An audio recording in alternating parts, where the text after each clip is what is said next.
We are the Guinea Pig Collective. All will be assimilated. Resistance is futile. Welcome back as we're hanging out with Cliff Jumper, the master of the Transformers. Right, Cliff Jumper? The best pig in town when it comes to Transformers stuff. And of course, this Transformers related from Legacy Evolution. We got Dirge, one of the Conehead Seeker Jets. Of course, if you've seen one of my other reviews, we just went over the re-release edition, the 3-pack of the Conehead Seeker Jets. Now we're going to get into a newer version with this one right here with Dirge. This one doesn't look half bad. It was one of those ones I definitely had to get. I know they had the other Seeker Coneheads, but I unfortunately could not seem to find those. At least I couldn't find them in the stores that I normally go to, which is a bit of a surprise. But this one looks pretty cool, and we're going to go ahead and get this sucker out of the box and take a look at it. Right, Cliff Jumper? Yeah, here we go. And right out of the box, here we go with Dirge. Man, this one looks pretty damn good. I like this one. This looks really good. There's pretty decent detail in this guy. I don't think that they overdid it. I kind of wish that they had a few more decals on them.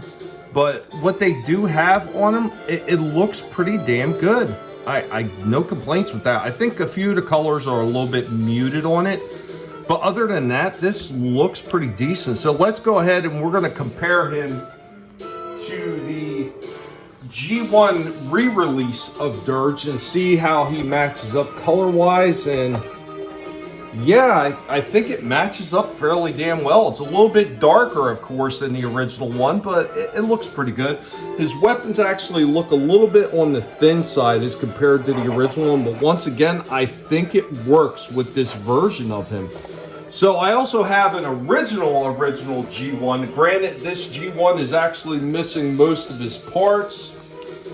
I think I have them somewhere in the back, but I just cannot be 100% sure. But let's go ahead and match the original G1 up to the re-release and of course this newer version. And I think it matches up fairly well. Once again, I think they got the color scheming all right on there. And I mean, some of the stickers on the original G1 are slightly different than this newer version. I'm not sure why they decided to go with purple instead of red, but I mean, overall, I think it looks pretty decent. So let's check out some of the articulation on this guy. Of course, with most of these ones, he has some pretty decent articulation in there. Got the rockers down at the feet, of course, got the knee bend. He's got the movement up here at the thigh, and this center piece right here does kind of move up out of the way so you can kind of raise the leg up a little bit more. Going out to the sides does not go to the full Van Damme splits, but it's not bad. Of course, because of the way he's made and because of his transformation, there's absolutely no waist turn whatsoever in that. He does have a little bit of head movement. It's not great. It's pretty limited, but it still looks pretty good. He's got a decent face sculpt in there. I'll get a close-up of that in a second. The arms, they move quite far on this one. They move very well. It's almost like it's a single jointed elbow, but it almost feels like a double joint the way it moves. It has no hand turn whatsoever, but he's got plenty of movement all the way up in the arms. So let's get a close-up of the face sculpt right there. And I think that is a fairly decent face sculpt. Looks really good. I like that one. Best approximation, I could get him into a kneeling position. It doesn't really work very well because there just isn't enough movement up at the top of the thigh to really get him into a full kneeling position. However, if you want to get him some big wide action stances, this one does have enough movement to pull that off. I think it's a pretty decent mold. I think there's a little bit in the way missing with articulation, and once again, I think because these are much newer figures and they've got the articulation down. They've proven it before. There really is no reason why they should be missing it, especially since they've reused the Seeker body mold enough times that they should have been able to work out any problems and make this thing absolutely perfect. That is slightly disappointing.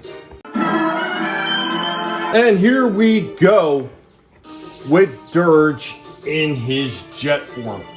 It took a little bit to get everything in. It actually wasn't too bad. The engineering on this one is actually pretty decent. Everything snapped into place like it should, and it looks pretty damn good. Let's go ahead and we'll compare him to his G1 version of his jet.